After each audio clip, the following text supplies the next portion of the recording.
kalau boleh tahu Pak? Saya namanya Muhammad Saleh, itu dikeluarkan di UPTD SMP 1 Jabu, Lampung Timur. Terima kasih Pak ini atas waktunya. Mohon maaf sebelumnya karena mengganggu. Saya Laudia Rizka Umami dari calon guru penggerak angkatan 6. Di sini saya mendapat tugas modul 3.1 terkait dengan pengambilan keputusan. Ya. Jadi, sebelumnya Pak, yang ingin saya tanyakan, Bapak di sini sudah menjadi kepala sekolah selama berapa tahun ya Pak?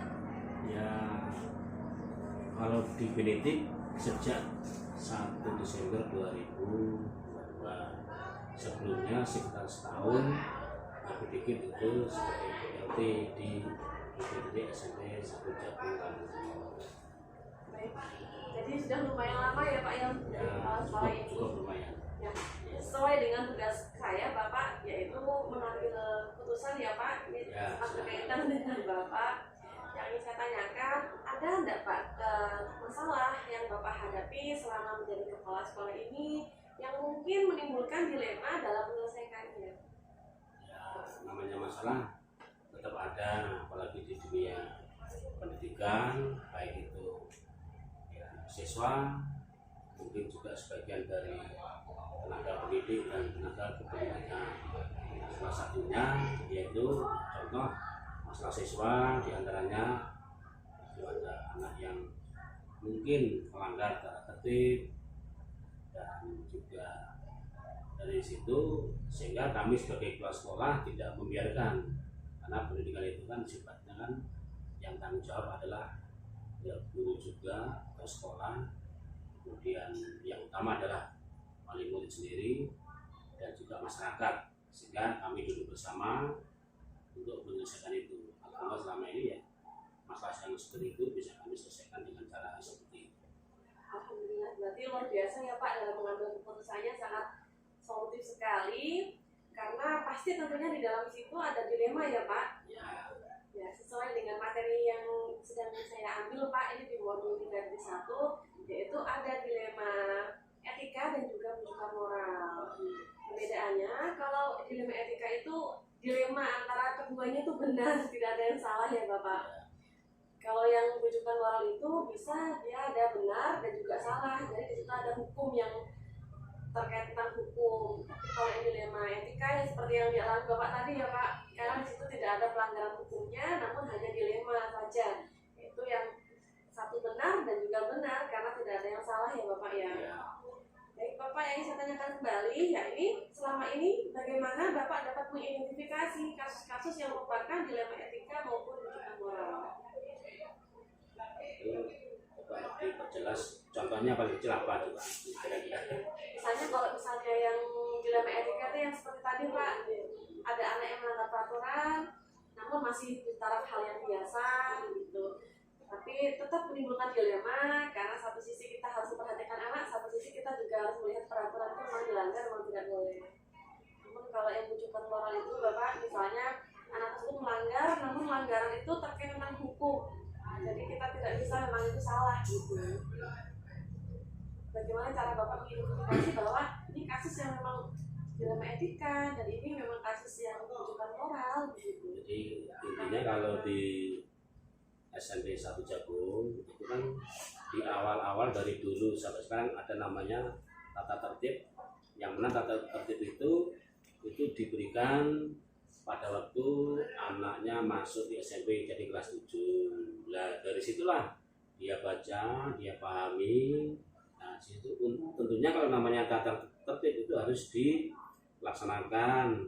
Nah, apabila dia tidak melaksanakan apalagi melanggar, itu ada sanksi hukum, tetapi sanksi ini, hukuman ini ya sifatnya mendidik. Contoh ada anak yang mungkin melanggar tata tertib, mereka tak suruh mungkin membersihkan halaman, atau mungkin dalam apalagi mungkin dalam Islam, kalau anak itu beragama Islam saya suruh mungkin baca-baca menghafalkan surat-surat pendek, jadi sifatnya itu mendidik. Dan selama ini saya lakukan, alhamdulillah anakku juga tidak ada rasa kecewa, bahkan bangga dengan dihukum itu dia menambah pengetahuan, menambah nilai plus moral pada anak yang intinya adalah untuk ya, membentuk anak yang berkarakter yang bagus.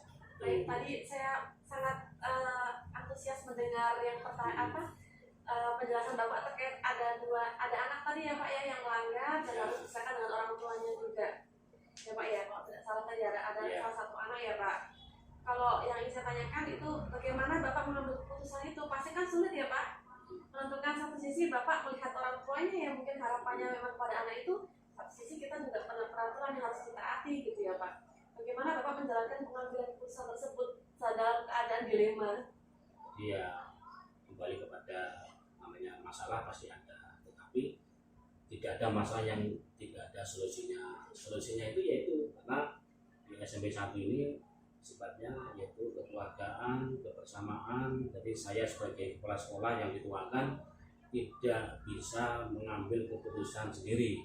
Jadi harus bersama-sama. Contohnya yaitu pertama yaitu dari wali kelas sendiri kalau itu terjadi pada anak di kelas itu. Kemudian ada lagi wakil kurikulum dan juga ada wakil kesiswaan. Mereka ada duduk bersama. Kalau toh itu selesai di situ, oke lah. Tetapi kalau nggak selesai, mungkin pada saat waktu yang lain kami juga memanggil orang tua. Itu yang selama ini kami terapkan seperti itu. Sehingga keputusan ini benar-benar bisa kita terima dengan lapang dada, tidak ada paksaan, intervensi, nggak ada. Itu yang selama ini kami lakukan. Luar biasa sekali Pak, tadi sudah masuk ke poin selanjutnya yaitu langkah-langkah dan prosedur ya Pak. Luar biasa. Jadi sistemnya musyawarah ya Pak ya, sebelum mengambil keputusan ya Pak. Kita harus melihat dari beberapa pihak ya Pak yang tidak bisa ditaruhkan gitu ya. Untuk yang selanjutnya Pak, pertanyaannya hal apa saja yang mungkin dianggap efektif dalam mengambil keputusan, terutama pada kasus yang dilema etika seperti Anda tadi siswa? Ya, jadi kembali kepada ini, saya kembali kepada kiblatnya, kepada visi dan misi sekolah SMP itu diantaranya membentuk siswa-siswi yang bermoral, yang berakhlak mulia. Sehingga dari visi misi itulah itu perlu prosesnya yaitu kita duduk bersama dengan masyarakat, lebih-lebih yang utama adalah kepada wali murid, dan di mana wali murid itu kadang-kadang kami kumpulkan mungkin dalam beberapa waktu, mungkin setengah tahun sekali. Belajarnya nggak hanya anak, tapi wali murid saya suruh melihat kondisi anak yang di situ, sehingga saya sampaikan kepada wali murid bahwa aset tabungan yang sangat berharga bagi orang tua tidak ada lain adalah anak-anak yang soleh dan solehah, dan itu perlu proses. Dan ini yang kami harapkan, sehingga nanti akan setelah sesuai dengan visi misi yaitu membentuk anak yang berakhlak mulia. Luar biasa sekali Pak, jawabannya mantap. Ini berarti sangat efektif ya Pak, kembali lagi ke visi misi kita ya Pak di sekolahan. Pertanyaan selanjutnya Pak, adakah tantangan Pak dalam mengambil keputusan terutama pada kasus yang dilema tadi? Ya, pasti itu ada namanya tantangan. Ya, mungkin karena SDM daripada orang tua juga sangat berbeda, apalagi di kampung ini kan SDM-nya sangat mungkin di bawah rata-rata lah. Tetapi kita yang dituakan sekolah itu juga punya cara mau ngasih pemahaman kepada mereka. Ternyata tanggung jawab yang utama anak itu adalah orang tua. Sekolah hanya sebagai sarana untuk menambah daripada titipan daripada orang tua itu. Jadi artinya kesimpulannya adalah sekolah, orang tua dan masyarakat itu harus kerjasama untuk mendidik anak kita. Jadi anak kita sebagai tanggung jawab yaitu orang tua, anak dan masyarakat. Itu pendidikan kita kan seperti itu. Jawabannya keren sekali Pak. Pertanyaan selanjutnya Pak, yang saya tanyakan itu dalam menyelesaikan kasus yang dilema etika tadi, biasanya Bapak ada jadwal tersendiri atau langsung diselesaikan di tempat atau nunggu nanti musyawarah terlebih dahulu? Nah, kalau seperti itu memang tidak ada jadwal yang tepat kapan waktunya, ini tinggal menyesuaikan. Kalau masalah ini sangat urgent, sangat mendesak, ya mungkin kami selesaikan dengan cara cepat gitu. Dan itu pun tidak lepas dari musyawarah dengan wali kelas. Tetap kami melibatkan wali kelas utamanya wakil kesiswaan dan kepala sekolah untuk melangkah mengambil solusi berikutnya sampai pemanggilan orang tua. Kapan siapnya, nah baru nanti kita duduk bersama musyawarah untuk menyelesaikan masalah yang dihadapi oleh semua pihak, terutama untuk menyelesaikan anak itu. Berarti tetap kita libatkan semua Iya. pihak ya Pak, nggak bisa kita putuskan sendiri. Bisa. Karena itu memang sebuah dilema yang harus kita katakan memang semuanya benar gitu, tidak ada yang salah, maka butuh musyawarah. Selanjutnya Pak, yang saya tanyakan, adakah seseorang mungkin atau faktor yang membantu Bapak dalam mengambil keputusan ini? Ya, kalau itu pasti ada. Bahkan di sekolah itu kan ada namanya komite sekolah yang mewakili ya semua siswa-siswi yang ada di SMP. Tapi kami berprinsip selagi sekolah bisa menyelesaikan, kami tidak melibatkan pihak manapun. Tetapi kalau mungkin perlu duduk bersama, contohnya komite, bahkan sampai penegak hukum kami libatkan juga. Tapi selama kita bisa menyelesaikan ya kita, sekolah sudah selesai ya. Itu yang selama ini kami terangkan. Pak, ini pertanyaan terakhir Pak dari saya Ya. Pak. Dari yang telah Bapak sampaikan tadi, pasti tentu ada pembelajaran yang dapat kita petik ya Pak dari pengalaman Bapak dalam mengambil keputusan. Kira-kira menurut Bapak apa yang bisa kita ambil? Ya yang jelas ternyata ya sebuah sesuatu itu seolah-olah indah, tetapi setelah kita masuk di dalamnya ternyata banyak. Apalagi kami selaku orang yang dituakan, ibarat pohon itu kan kita paling tinggi, jelas terpaan angin itu lebih kuat. Tetapi sekuat apapun kalau akarnya angin kuat, insya Allah juga kuat juga selama kita niatnya baik. Yang intinya adalah kalau kita ini enggak biar berkah dalam memimpin atau mengambil sikap apapun, ya kita jangan salah. Jadi kalau ingin berkah jangan melaksanakan yang salah. Ini yang saya katakan. Semampu kita untuk berbuat baik sehingga supaya kita ini kehidupan berkah dan bisa jalan semuanya sesuai dengan harapan kita dan harapan pemerintah. Itu yang biasa saya sampaikan Bu Claudia. Terima kasih banyak Bapak waktu dan juga kesempatannya saya mewawancari Bapak. Terima kasih. Kalau begitu sekian ya Pak. Ya sama-sama. Mudah-mudahan.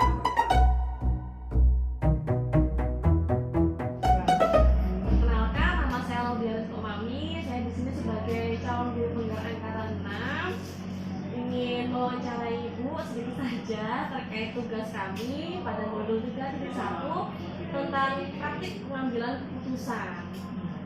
Jadi kalau boleh saya tahu, Ibu namanya siapa? Sri Marini, Sri Marini.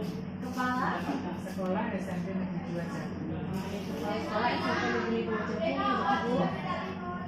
Bu, langsung saja ini yang ingin saya tanyakan terkait tugas kami. Yang pertama yaitu selama menjadi kepala sekolah, Ibu sudah berapa lama kalau boleh saya tahu? Masih baru, kira-kira 2 bulan. Kurang lebih masih baru pokoknya. Alhamdulillah ya Bu ya. Alhamdulillah. Amanah baru. Saya bertanya, selama menjadi kepala sekolah selama ini, masalah apa yang kira-kira Ibu hadapi? Namun masalah itu menimbulkan dilema bagi Ibu. Sebenarnya kalau masalah di sekolah-sekolah itu mungkin hampir sama ya, tapi mungkin tingkat permasalahan itu berbeda karena kalau dialami yang di SMP 1 dengan di SMP 2 itu jauh perbandingannya. Terutama yang jadi dilema sekarang ini tentang kenakalan anak. Karena anaknya tuh nggak tahu nakal, cuma yang mengganggu dalam proses KPR, terutama dalam bidang absen. Ada anak kelas 8 itu namanya Leo. Kasusnya itu unik, sangat unik. Ya begini, anak itu kalau hari Senin sekolah, hari Selasa tidak sekolah, Rabu sekolah, Kamis tidak sekolah, Jumat tidak sekolah. Jadi Jumat seperti puasa Senin Kamis.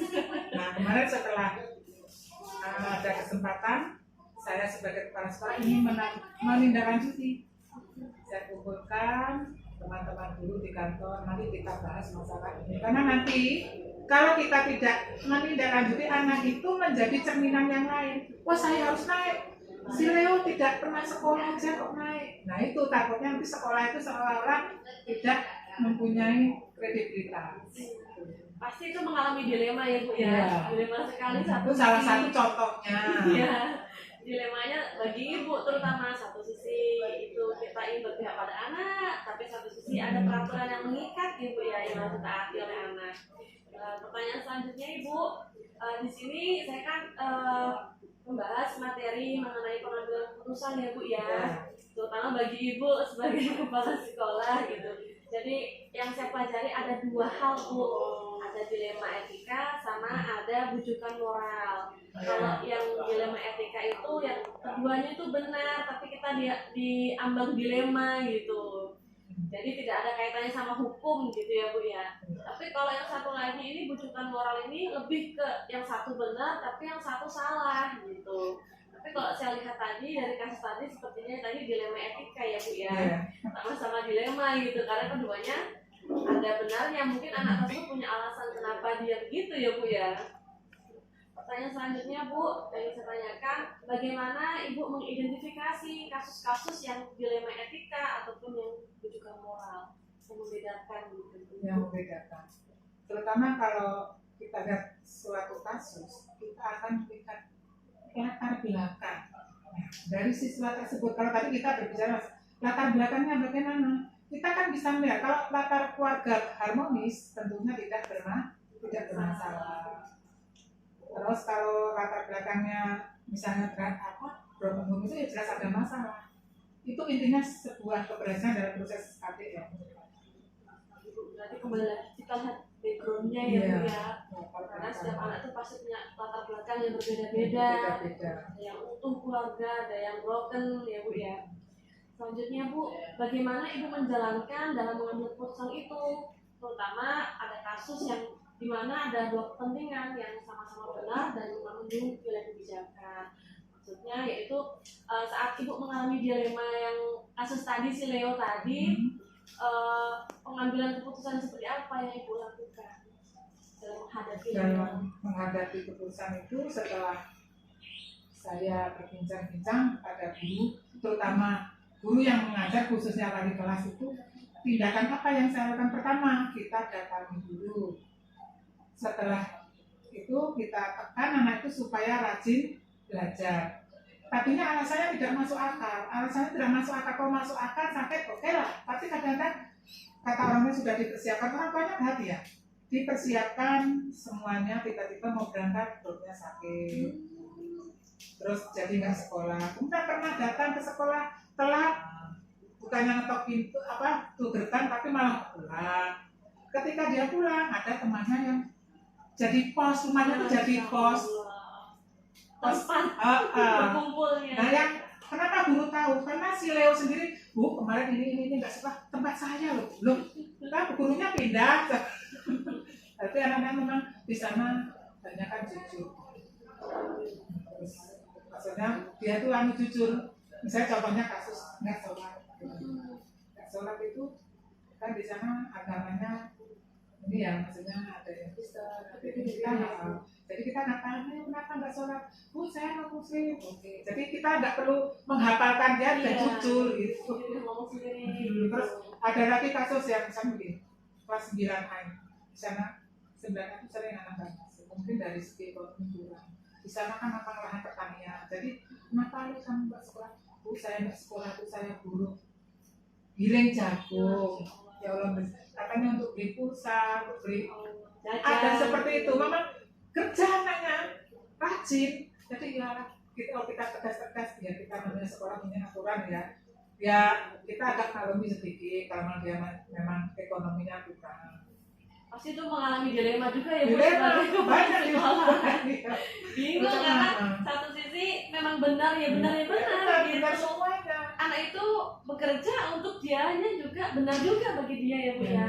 Tapi ibu sebagai kepala sekolah juga pasti punya keputusan sendiri. Iya, ya. pokoknya ya boleh kerja, tapi juga orang tua harus dikasih tahu Pak tugasnya belajar. Jadi kalau di hari libur, misalnya kan nggak full ya tiap hari bekerja, di atur aja waktu. Tidak ganggu ya Bu ya. Enggak. Kalau ini kan kesukaan itu bisa tunggal. Kita ternyata juga kasihan. Jadi ada beberapa dilema tadi ya Bu ya, dari kasus tadi ya Bu ya, ada anak yang giling jagung tadi, ada anak yang tadi yang bolos, Terus dari posko rumahnya. posko gitu. Langkah-langkah atau prosedur yang Ibu ambil apa Bu saat menghadapi anak Saat tersebut? menghadapi tersebut ya kita nggak bisa ngambil keputusan sendirian, tapi berdasarkan kita musyawarah gimana kayaknya, karena sebuah keputusan itu kalau diri sendiri kurang mantap ya, tapi Iya. kalau ada masukan dari teman guru khususnya wali kelas itu akan membuat keputusan kita lebih menjadi baik. Jadi tetap kita libatkan pihak lain Iya, ya Bu ya. karena nggak bisa ngambil keputusan apapun itu, karena saya masih baru dan masih belajar. Dan pasti juga ikut campurnya orang tuanya juga ya Bu Iya, ya. pertama ya orang tua, karena itu kan kita hanya berapa jam di sekolah, banyak waktu di rumah. Selanjutnya Bu, menurut Ibu apa yang paling efektif nih yang Ibu ambil dalam mengambil keputusan paling efektif dari kasus tadi itu? Tadi kita datang orang tuanya yang pertama, terus kita mengadakan pendekatan. Ya, tujuannya pendekatan itu biar saling terbuka, saling memberi masukan. Setelah itu kita baru membuat suatu perjanjian. Ya. Di atas materai bila perlu. Jadi dia ingat kalau materai itu kan sudah kuat ya. Iya. Dan itu efektif, ada yang sudah dicoba efektif. Itu tulisannya saya tidak akan cuma satu baris saja tulisan anak sendiri, jangan tulisan kita. Jadi dia selalu ingat tulisannya sendiri. Dia tulis sendiri ya Bu ya, Ya, berjanji diri berjanji sendiri. ya. Pertanyaan selanjutnya Bu, selama melakukan atau mengambil keputusan tadi ada nggak tantangannya? Tantangannya apa? Tantangannya ya Saat mengalami dilema tadi. dan pasti. Yang pertama itu ketika kita mendatangi wali itu pasti dalam hatinya nggak ikhlas.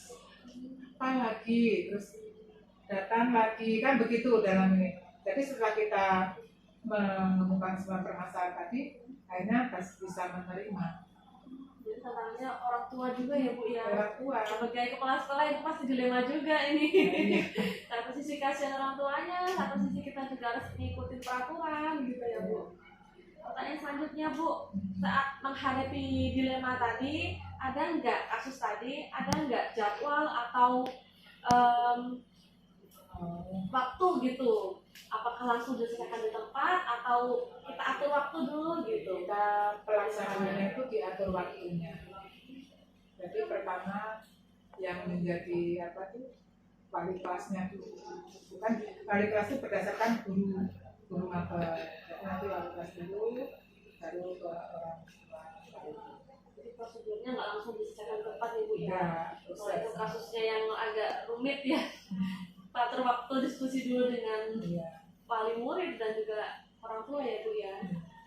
Selanjutnya Bu, ada nggak Bu seseorang atau faktor apa yang membantu Ibu dalam mengambil keputusan saat dilema?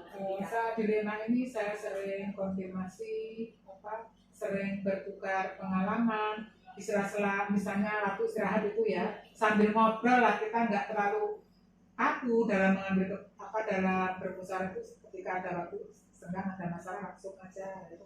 Jadi ada guru ya, wakil kepala sekolah ya, bagian kesiswaan karena teknik kesiswaan itu saya selalu koordinasi lah. Jadi sharing ya Bu ya. Sharing, pokoknya saya nggak bisa segala apapun, ada wartawan juga datang, saya lihat ada, nah sini kalau nanti saya salah langkah saya bagaimana gitu. Misalnya kan ada kawan datang orang sementara ini kan sudah tangan Subayo, jadi itu jadi satu persepsi kalau sama ini tawarkan dulu ke SMP 1, jadi kita ikut gitu. Itu juga masalah ambil dilema juga ya Bu ya. Iya, saya belum tahu selama ini kan memang belum pernah didatangi juga hal yang baru. Mantap Bu, ini pertanyaan terakhir Bu. Dari semua yang telah Ibu sampaikan tadi, tentu pasti ada pembelajaran yang dapat dipetik ya Bu ya, dari pengalaman Ibu dalam mengambil keputusan tadi. Menurut Ibu apa saja yang dapat kita ambil Bu? Yang jelas, Pelajaran buat saya. Yang jelas setiap pengambilan keputusan, ini kan kaitannya dengan pengambilan keputusan ya. kita tidak bisa tergesa-gesa, kita perlu memikirkan. Jadi ada hal positifnya apa, hal negatifnya apa, baru kita sampaikan. Jadi kita nanti tidak salah melangkah dalam pengambilan keputusan. Jadi harus dengan pikiran terbuka, nggak langsung tergesa-gesa terburu-buru ya Bu ya. Baik Ibu, ini terima kasih banyak waktunya dan mohon maaf karena sudah mengganggu. Saya ucapkan terima kasih Bu.